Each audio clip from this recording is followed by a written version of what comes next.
Assalamualaikum warahmatullahi wabarakatuh. Ketemu lagi dengan saya Muhammad Irsad di minggu ke-13. Minggu ke-13 kali ini kita akan membahas mengenai kualitas pelayanan produk dalam meningkatkan kepuasan konsumen. Kaitannya apa dengan mata kuliah praktik kewirausahaan pariwisata? Ketika memang bisnis yang telah kalian buat telah berjalan, perlu adanya inovasi dalam meningkatkan kepuasan konsumen. Bagaimana meningkatkan kepuasan konsumen, perlu adanya inovasi terkait dengan pelayanan produk. Dan jika kita kaitkan dengan pertemuan di minggu sebelumnya, kita membahas mengenai strategi black box dalam meningkatkan penjualan produk. Mengidentifikasi segmen, menentukan target, dan bagaimana cara pemasarannya telah kita ketahui. Setelah itu, langkah selanjutnya adalah meningkatkan pelayanan produk. Ini bagian dari bagaimana kita sebagai pemilik bisnis mencoba untuk memberikan penawaran baru melalui yang namanya peningkatan kualitas produk. Tentu saja kaitannya dengan kualitas pelayanan produk adalah untuk meningkatkan kepuasan konsumen.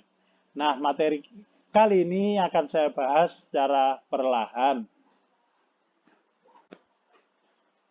Ini kaitan antara tiga hal, kualitas produk, kualitas layanan, dan kepuasan pelanggan. Ketika kualitas produk berpengaruh terhadap kualitas pelayanan, maka hal ini juga akan berpengaruh ke kepuasan pelanggan. Begitupun kepuasan pelanggan akan berpengaruh terhadap kualitas produk. Tiga hal ini tidak bisa dipisahkan karena memang kaitannya adalah untuk meningkatkan kepuasan pelanggan. Kualitas produk yang memang di situ ketika memang akan ditingkatkan perlu juga peningkatan dari kualitas pelayanan. Dua hal ini akan berpengaruh ke kepuasan pelanggan. Ketika memang dua hal ini diberikan, maka di situ dampak positif atau manfaat yang bisa dirasakan kita sebagai owner, kita sebagai pemilik bisnis adalah pelanggan akan merasa puas dan pembelian juga pasti akan meningkat. Dengan begitu, kaitan dalam memberikan inovasi produk, memberikan inovasi jasa pelayanan kepada konsumen, ini sangat perlu karena memang hal ini yang akan nantinya membedakan dengan pesaing, dengan bisnis sejenis sehingga di situ ada nilai tambah yang diberikan oleh pemilik atau owner kepada konsumen. Kita coba jelaskan, kita bedah satu persatu mulai dari kualitas produk.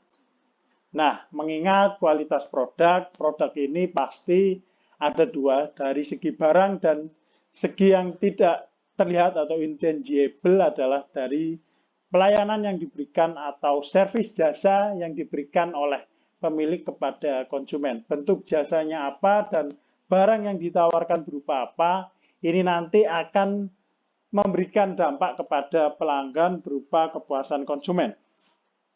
Kepuasan konsumen sangat multidimensi, banyak aspek yang berkaitan dengan pemenuhan aspek-aspek tersebut, maka kalian akan mampu memperkirakan kira-kira inovasi apa sih yang perlu dilakukan ketika memang bisnis sudah berjalan di tengah jalan. Bagi konsumen, kualitas mempunyai beberapa dimensi. Paling tidak terdapat beberapa dimensi dari kualitas produk yang diperhatikan oleh setiap perusahaan yang ingin mengejar kepuasan konsumen terhadap kualitas konsumen.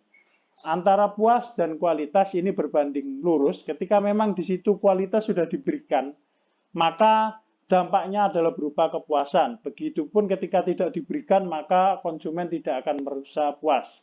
Dengan berbagai macam jenis barang yang kita tawarkan, jasa yang kita coba tawarkan ke konsumen, maka untuk memberikan inovasi terhadap produk atau jasa tersebut, maka perlu yang namanya kepuasan konsumen dengan melakukan peningkatan terhadap kualitas.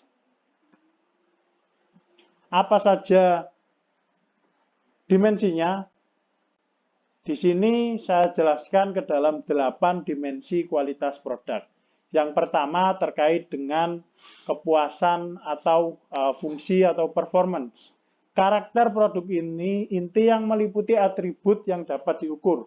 Fungsi beberapa produk biasanya didasari oleh preferensi subjektif pelanggan. Nah, ini terkait dengan manfaat apa sih dalam produk dan jasa yang kita tawarkan kepada pelanggan. Kalau di minggu sebelumnya manfaat ini dapat dijadikan sebagai alat untuk memasarkan, maka di sini fungsi dari produk dan jasa kita ternyata juga memberikan dampak berupa kualitas produk. Ketika memang fungsi yang ditawarkan sangat maksimal dan dapat ditangkap oleh pelanggan atau konsumen, maka di situ fungsi akan dinikmati oleh konsumen. Dengan dinikmatinya sebuah fungsi, maka di situ produk dan jasa saya kira jelas ketika memang di situ ditawarkan. Yang kedua ada yang namanya fitur, produk tambahan dari suatu produk inti yang dapat menambah nilai suatu produk. Perkembangan kualitas suatu produk menuntut karakter fleksibilitas agar dapat menyesuaikan diri dengan permintaan pasar. Ini terkait dengan fitur tambahan, apa sih yang dapat ditambahkan ketika fungsi itu telah ditawarkan kepada pelanggan. Ini adalah nilai tambah, adalah nilai tambahan ketika memang fitur tersebut mampu didapatkan oleh konsumen dengan melalui inovasi-inovasi yang diberikan terhadap produk dan jasa. Yang ketiga ada kesesuaian atau kesesuaian suatu produk dalam industri jasa diukur dari tingkat akurasi dan waktu penyelesaian, termasuk juga perhitungan kesalahan yang terjadi, keterlambatan yang tidak dapat diantisipasi, dan beberapa kesalahan lain. Nah, ini juga sangat penting karena memang kesesuaian janji yang ketika kita melakukan pemasaran ditawarkan kepada pelanggan, maka di situ akan menjadi tolak ukur bahwa apa yang kita tawarkan sesuai atau tidak. Ketika memang di situ sesuai, maka apa yang kita jadikan bahan pemasaran, maka di situ saya kira akan mendapatkan respon positif berupa kepuasan. Ketika memang dimensi kesesuaian atau komponen kesesuaian ini ketika kita tawarkan dan ternyata dalam realnya atau kenyataannya ketika produk tersebut sudah dimulai dikonsumsi oleh konsumen, termasuk jasa juga. Di situ ketika memang sesuai dengan standar operasional prosedur, sesuai dengan layanan yang dijanjikan, maka di situ pelanggan akan merasa, oh ya ternyata produk dan jasa yang ditawarkan ternyata benar-benar memang sesuai. Keandalan, timbulnya kemungkinan suatu produk mengalami keadaan tidak berfungsi pada suatu periode. Keandalan suatu produk yang menandakan tingkat kualitas sangat berarti bagi konsumen dalam memilih produk ini terkait dengan rentang waktu ketika memang produk dan jasa yang kita tawarkan ini tidak bisa kita dapatkan dalam jangka waktu yang lama atau produk dan jasa ini ketika kita tawarkan hanya ada pada dalam jangka waktu tertentu. Misalnya kalau dikaitkan dengan jasa layanan, ketika memang di situ hanya ada pada musim buah tertentu, misalnya kita menawarkan buah durian, rasa makanan buah durian. Ternyata buah durian hanya tumbuh di masa-masa waktu tertentu. Nah, dengan begitu ketika kita menawarkan sesuatu dan itu sesuai dan ternyata itu ada jangka waktunya, maka kita harus wajib juga memberikan jangka waktu. Produk ini dapat dinikmati dalam jangka waktu, misalnya bulan Januari hingga Februari. Yang kelima, ada usia produk atau ketahanan. Ketahanan suatu produk didefinisikan sebagai sejumlah kegunaan yang diperoleh oleh seseorang sebelum mengalami penurunan kualitas secara ekonomis. Ketahanan diartikan sebagai usia ekonomis, kerusakan, dan keputusan untuk mengganti produk ini terkait dengan jangka waktu juga, terkait dengan kondisi produk ini ketika maksimal dirasukan oleh pelanggan atau konsumen ini dalam jangka waktu berapa lama. Ketika memang sudah melebihi masa expired, maka di situ sebagai owner atau yang berwenang untuk menarik produksi tersebut dapat ditarik kembali. Nah, ini kaitannya ketika memang produk tersebut maksimal dirasakan ketika memang waktunya dalam kondisi fresh atau makanan. Misalnya ketika kita kaitkan dengan salah satu produk misalnya makanan atau nasi, ya bahasanya nasi goreng paling mudah. Nasi goreng ketika memang itu dikonsumsi ketika hangat, ketika setelah digoreng dalam jangka waktu berapa lama dia masih dalam kondisi hangat atau masih fresh, segar, maka di situ saya kira akan memberikan rasa yang lebih maksimal. Contohnya juga terkait dengan makanan fresh seperti halnya sushi. Nah, ini sushi ketika memang sudah keluar dari jangka waktu dingin atau dalam jangka waktu penyimpanan, ketika akan dikonsumsi ini akan ada waktu tertentu untuk mengkonsumsi makanan tersebut. Yang keenam, terkait dengan pelayanan. Kemampuan pelayan bisa juga disebut dengan kecepatan, kompetensi, kegunaan, dan kemudahan produk untuk diperbaiki. Nah, hal ini terkait dengan sumber daya manusia yang mencoba untuk memberikan jasa pelayanan tersebut ketika makanan ditawarkan kepada pelanggan atau ketika jasa diberikan kepada pelanggan, bagaimana kita membangun komunikasi yang baik, bagaimana kita berpenampilan yang menarik dan rapi, ketika itu akan memberikan dampak kepada citra produk yang kita tawarkan dan harus sesuai dengan citra tersebut. Ketika memang di situ yang ditawarkan adalah berupa kecepatan. Misalnya dalam memberikan pelayanan perlu waktu beberapa detik. Nah, dengan begitu ketika memang sudah ditentukan waktunya, ternyata waktu 1 menit terlalu lama, berarti kesimpulannya adalah waktu dalam memberikan pelayanan atau seenggaknya membersihkan meja di dalam sebuah restoran, di situ ada waktunya juga. Dengan begitu, pelanggan akan merasa ternyata kondisi di restoran tersebut sangat cepat, telaten, dan cekatan ketika memang di situ ada pergantian antara pengunjung yang selesai makan, selesai mengkonsumsi makanannya, dan pelanggan yang akan masuk ketika di jam-jam crowded, misalnya di jam makan siang hari. Nah, dengan begitu, kecepatan inilah yang menjadi kunci dari pelayanan. Estetika produk dilihat melalui bagaimana suatu produk terdengar oleh konsumen, bagaimana tampak luar suatu produk, rasa maupun bau. Nah, ini kaitan dengan penginderaan manusia, 5 indera manusia yang ketika memang itu dipengaruhi oleh estetik ini, maka respon positif juga akan diberikan ketika memang kita mencium bau yang harum, ketika kita melihat ternyata tampilannya menarik, ketika kita merasakan ternyata rasanya enak. Nah, ini hal-hal yang akan berpengaruh terhadap 5 indera dalam manusia. Yang ke-8 ada yang namanya kualitas. Konsumen tidak selalu memiliki informasi yang lengkap mengenai atribut produk dan jasa. Namun demikian, biasanya konsumen memiliki informasi tentang produk secara tidak langsung, misalnya melalui merek, nama, dan negara produsen. Nah, ini terkait dengan kondisi bagaimana ketika memang produk tersebut sudah memiliki citra, kondisi produk ketika memang sudah dikenal oleh banyak orang, maka di situ akan terbangun mindset, oh ya ternyata produk ini bagus, saya ingin mengkonsumsinya, tetapi produk ini ternyata tidak mampu kita konsumsi karena harganya yang bukan menjadi atau kemampuan kita untuk mengkonsumsi produk tersebut rendah. Dengan begitu, maka kualitas ini berbanding juga misalnya dengan harga, dengan apa yang ditawarkan, dan kesesuaian antara 8 komponen ini dengan yang dirasakan oleh konsumen.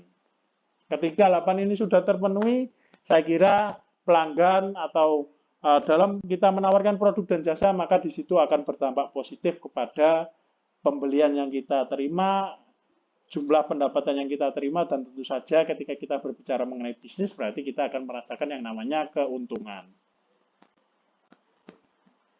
Nah, selanjutnya saya berikan satu contoh terkait kualitas produk dalam makanan. Nah, bagaimana sih sebenarnya kualitas makanan ini mampu berpengaruh terhadap kepuasan pelanggan dan jasa pelayanan yang diberikan. Nah, kualitas makanan di sini dapat didefinisikan menjadi 2. Yang pertama, kualitas makanan merupakan peranan penting dalam pemutusan pembelian konsumen, sehingga dapat diketahui bila kualitas makanan meningkat, maka keputusan pembelian akan meningkat juga. Kualitas yang kedua, definisi yang kedua, kualitas produk makanan memiliki pengaruh terhadap kepuasan pelanggan, sehingga akan lebih baik bila dapat meningkat dan mempertahankan kualitas produk makanan sebagai dasar strategi pemasaran. Nah, ini terkait dengan apa yang ditawarkan, makanan apa yang ditawarkan ke konsumen. Ketika memang di situ berupa kualitas, maka saya kira di situ akan berpengaruh terhadap kepuasan pelanggan.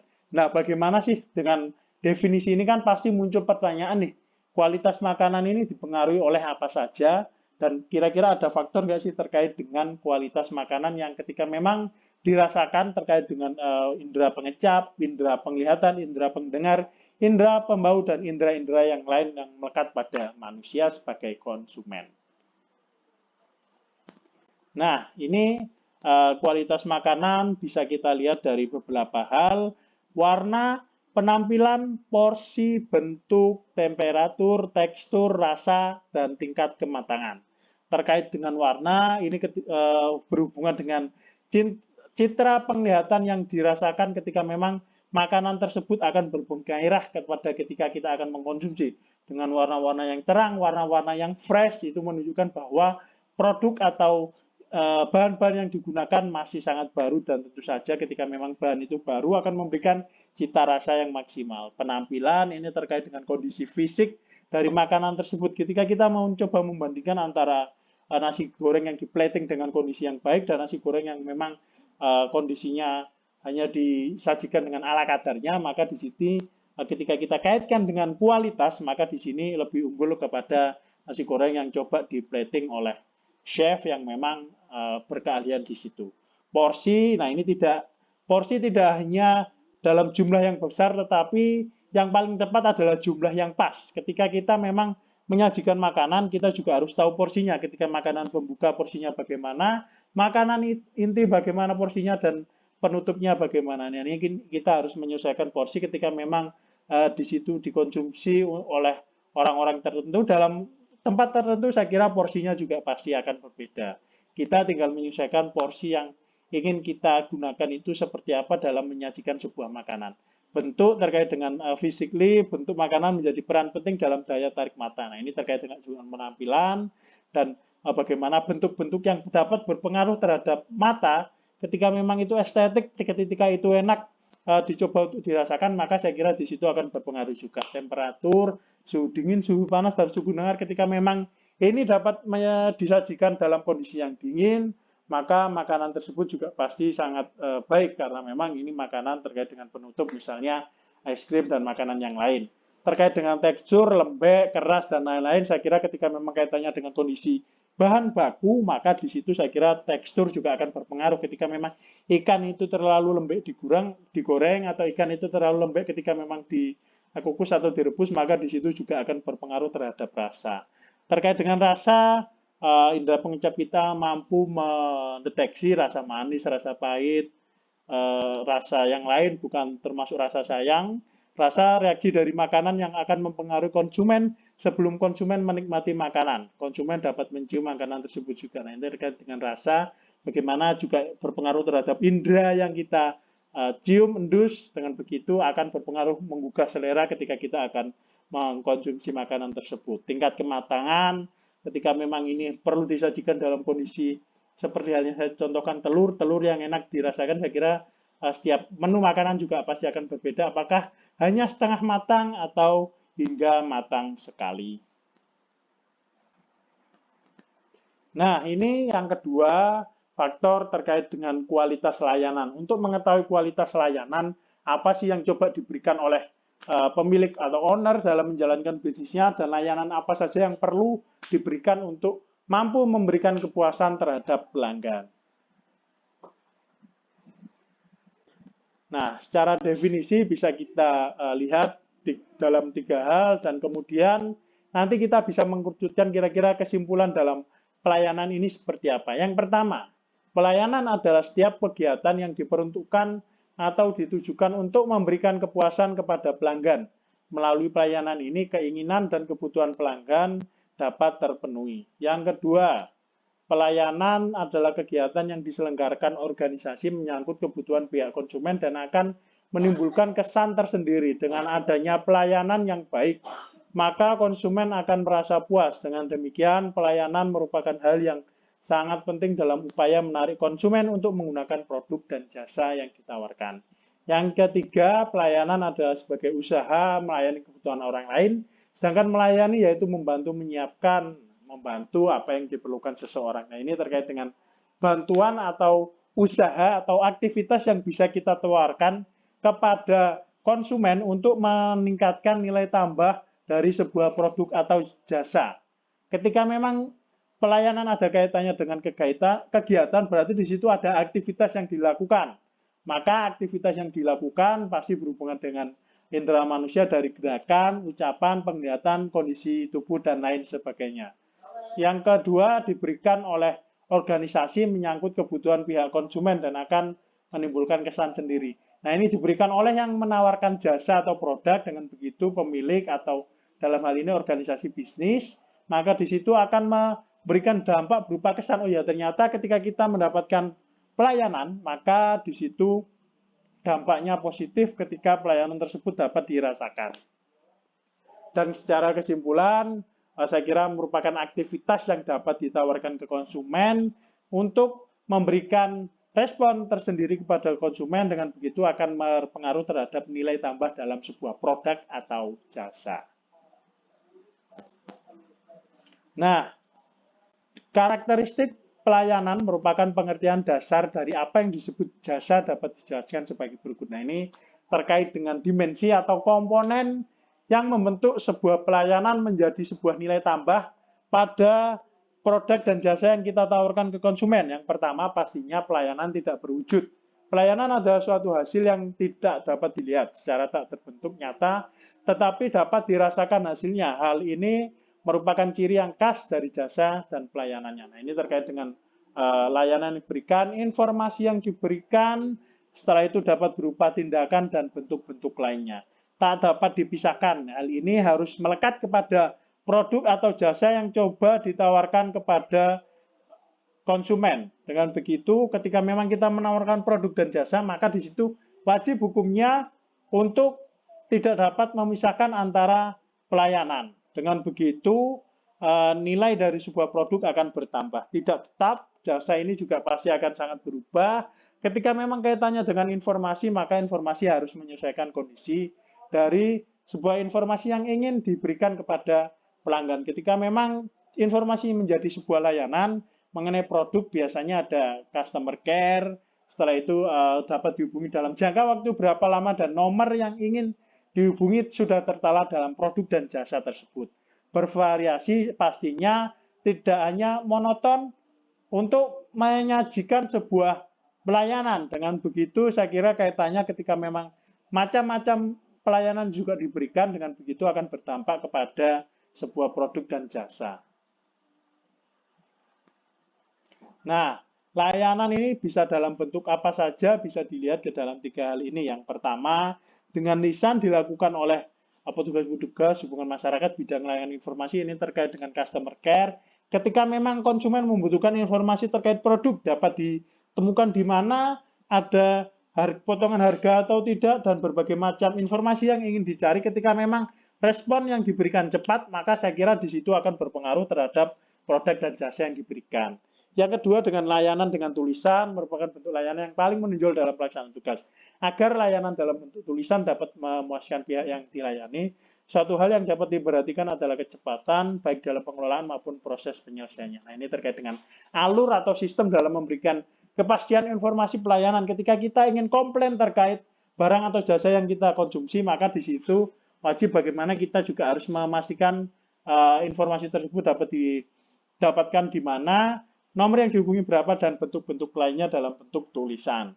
Layanan dengan perbuatan ini terkait dengan aktivitas atau tindakan yang bisa kita rasakan ketika kaitannya dengan ingin kita membantu sebuah aktivitas, misalnya dalam hal guiding, atau ketika kita akan melaksanakan outbound, maka layanan yang diberikan adalah misalnya memakai alat pengaman. Nah, ini terkait dengan bagaimana cara memakai dan berkomunikasi ketika memang di situ akan memakai sebuah perangkat atau alat keamanan dalam melaksanakan aktivitas outbound. Nah, ini contoh-contoh bentuk layanan 3 hal: lisan, tulisan, dan perbuatan atau aktivitas. Nah, ketika kita kaitkan dengan pelayanan, maka di sini ternyata layanan ketika kita kaitkan dengan bentuk lingkaran, maka di situ dapat dibagi menjadi 3%, atau ketika pelayanan ini adalah 100%, maka 3 hal ini dapat dibagi 3 atau 33,33%. Apa saja itu harus seimbang antara core service, fasilitas service, facilitating service, dan supporting service. Yang pertama ada core service, yang memang ini menjadi bentuk utama, kira-kira apa sih pelayanan yang diberikan utama.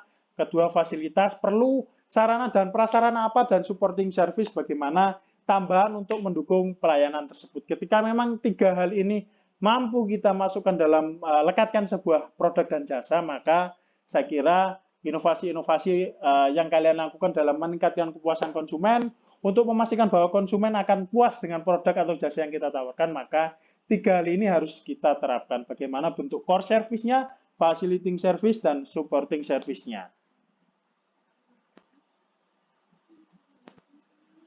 pelayanan. Nah, ini studi kasus atau seenggaknya menjadi bocoran ke kalian ketika memang di sini bagaimana memberikan pelayanan yang baik. Yang pertama pasti tersedia sarana dan prasarana yang baik. Nah, ini terkait dengan sarana prasarana ketika memang membutuhkan alat bantuan, maka di situ ketika memang dalam waktu yang ditentukan harus dapat dipenuhi, maka kesiapsediaan barang atau sarana prasarana tersebut harus mampu dipenuhi.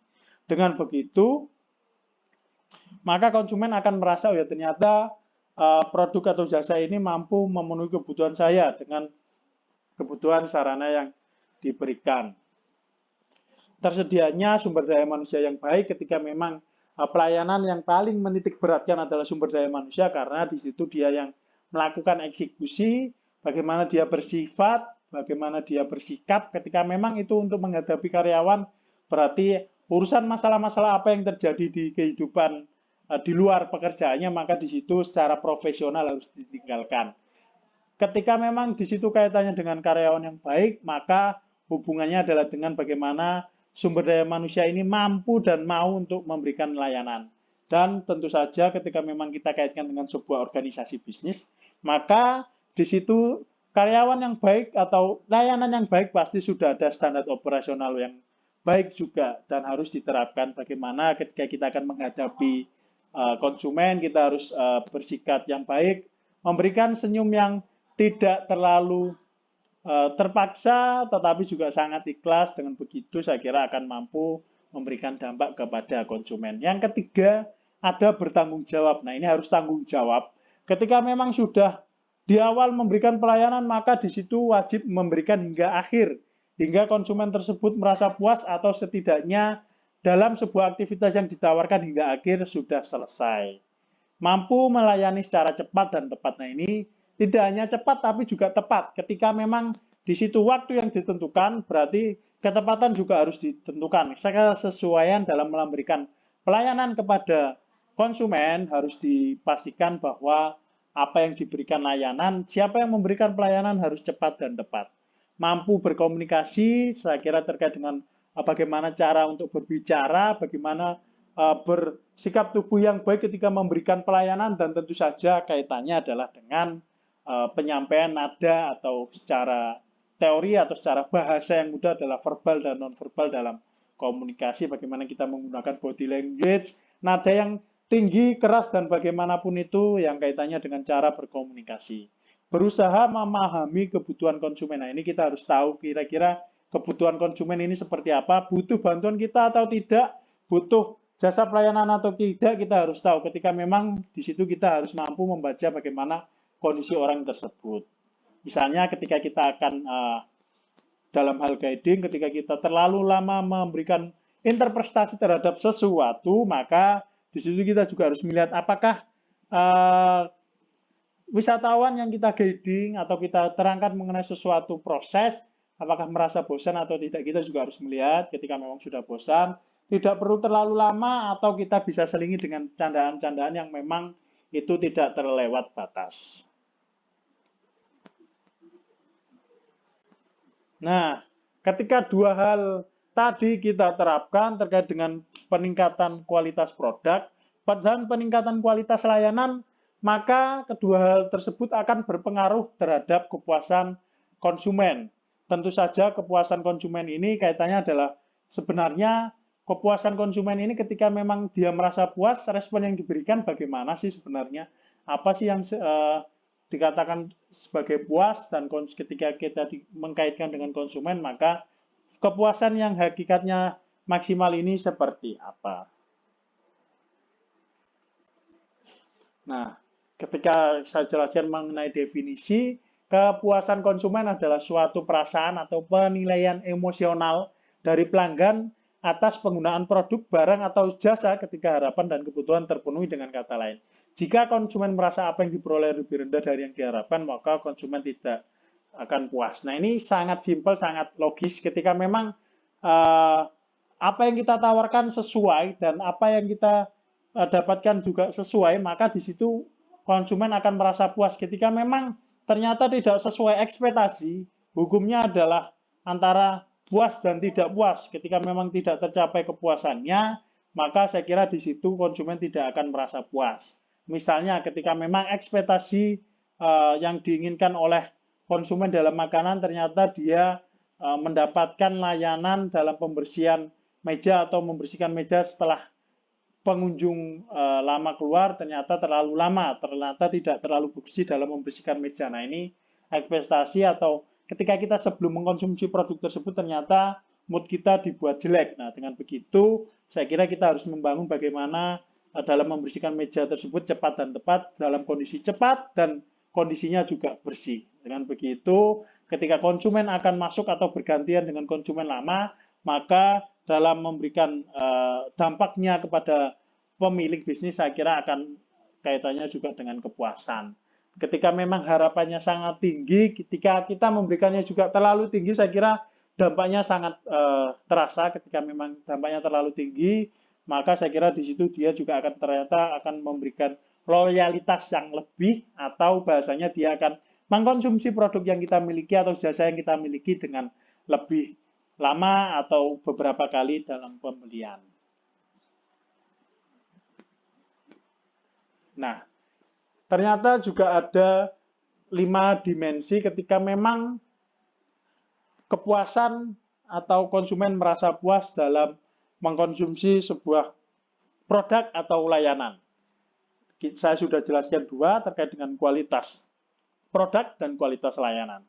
Tetapi coba saya jelaskan lagi, ada nggak sih yang lain? Ternyata ada 5, berarti di situ ada 3 tambahan.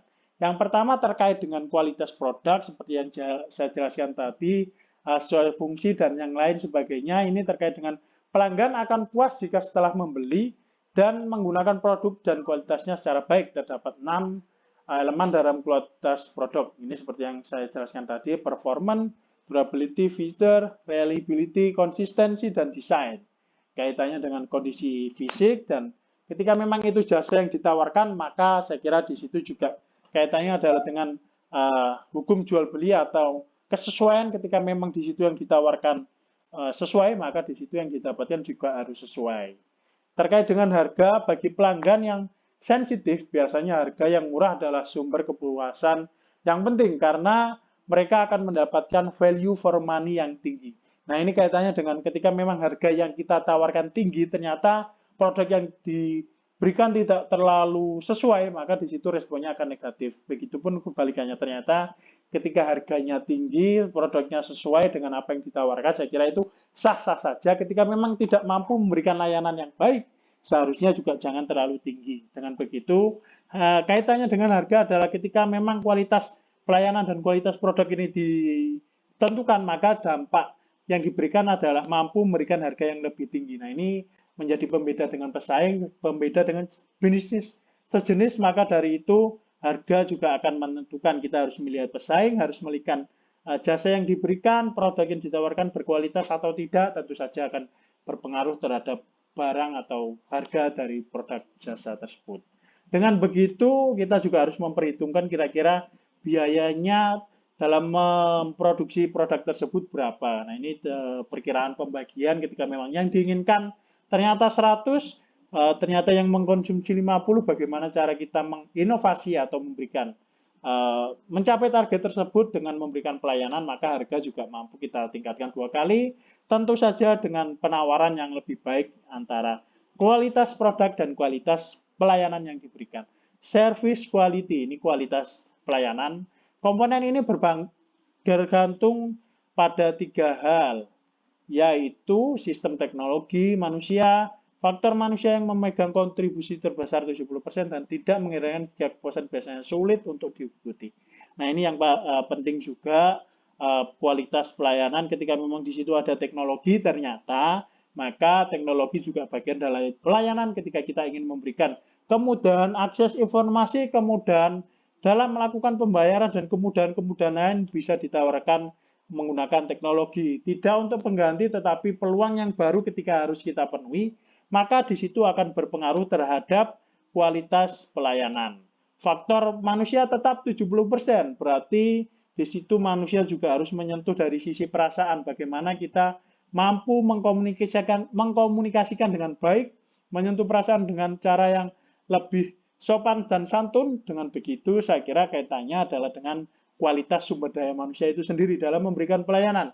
Pakaian yang rapi, bau yang harum, komunikasi yang lancar, dan tentu saja penggunaan kata yang sopan dan bentuk-bentuk lainnya dalam memberikan pelayanan juga sangat berpengaruh karena konsumen adalah manusia, manusia punya perasaan, dan yang memberikan pelayanan juga harus secara maksimal dengan niat yang memang di situ walaupun sebuah pekerjaan tetapi harus kita tawarkan dengan ikhlas karena ini terkait dengan perasaan. Perasaan ini berkaitan dengan emosional faktor. Komponen ini berlaku untuk produk yang berhubungan dengan gaya hidup. Nah, ini terkait dengan pakaian, kosmetik, dan sebagainya. Ini terkait dengan sandang pangan papan, rasa bangga, rasa percaya diri, contoh-contoh emotional value yang mendasari kepuasan pelanggan. Ini terkait dengan bagaimana membangun emosi dari produk-produk tersebut ketika memang yang ditawarkan adalah pakaian untuk binaragawan, pakaian untuk orang-orang yang melakukan aktivitas berat, untuk orang-orang yang senang berfitness, berarti di situ ketika kita menawarkan pakaian tersebut, kita juga harus menggunakan sumber daya manusia yang sesuai ketika menawarkan produk tersebut. Selain pengetahuan juga gaya yang sesuai. Ketika kita menawarkan produk tersebut, kita menawarkan dengan orang yang terlalu kurus atau terlalu gemuk, maka saya kira tidak akan sesuai karena apa yang ditawarkan tidak sesuai dengan kondisi kita sebagai orang atau mungkin tidak punya pengetahuan terkait dengan apa yang ditawarkan. Dengan begitu, saya kira ketika menawarkan mobil sport atau mobil yang harganya lebih dari 5 miliar atau harga yang lebih tinggi dari pendapatan rata-rata orang Indonesia, bahkan di situ kita harus menawarkan dengan pakaian yang lebih rapi, misalnya dalam memberikan pelayanan kita menggunakan jas, berdasi, celana kain, sepatu pantofel, rambut klimis, bau yang harum. Dengan begitu akan berpengaruh terhadap ternyata yang memberikan jasa penawaran, memberikan informasi terkait dengan mobil tersebut sesuai. Ketika yang ditawarkan harganya mahal, pakaian yang digunakan biasa saja, pakaian dengan merek mobil tersebut, sepatu cat dan lain-lain, ini saya kira tidak akan sesuai karena memang konsumen akan membeli melihat dari kondisi yang menawarkan. Ini bagaimana cara memainkan emosi, bagaimana memberikan kedekatan emosional, kesesuaian emosional, dan lain sebagainya. Biaya dan kemudahan mendapatkan produk. Nah, ini terkait dengan biaya dan kemudahan mendapatkan produk.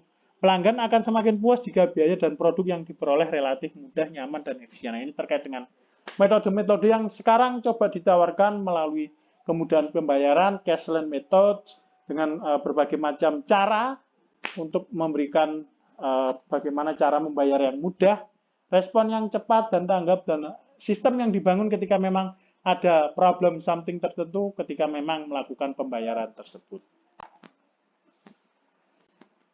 Nah, beberapa metode yang dapat digunakan untuk mengukur dan memantau kepuasan pelanggan. Yang pertama, sistem keluhan dan saran. Pasti kaitannya dengan ketika memang kita menawarkan produk, di situ ada customer service yang bisa ditampilkan dalam bentuk orang nelpon dengan nomor yang dapat dihubungi, dan tentu saja respon yang diberikan harus cepat. Ketika memang di situ ternyata telepon lama 1 menit, 2 menit nggak diangkat, berarti di situ nomor tersebut hoax atau tidak dapat mengakomodir kebutuhan dari konsumen.